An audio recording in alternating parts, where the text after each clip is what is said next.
പമ്പാ നദിയിൽ കുളിക്കാനിറങ്ങി കാണാതായ 2 +2 വിദ്യാർത്ഥികളുടെയും മൃതദേഹം കണ്ടെത്തി.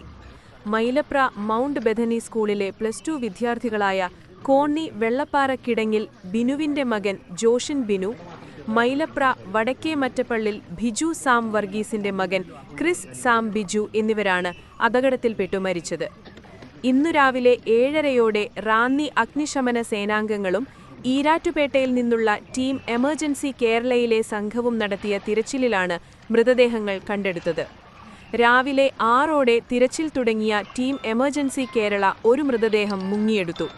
പിന്നാലെ അടുത്തത് അഗ്നിശമന സേനയും കണ്ടെടുക്കുകയായിരുന്നു.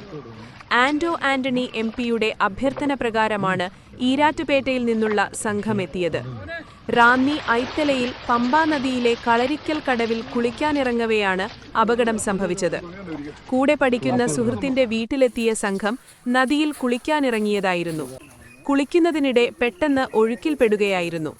കുട്ടികൾ ഒഴുക്കിൽപ്പെട്ട ഉടൻ തന്നെ കൂടെയുണ്ടായിരുന്നവർ ബഹളം വയ്ക്കുകയും നാട്ടുകാർ ഓടിക്കൂടുകയും ചെയ്തു.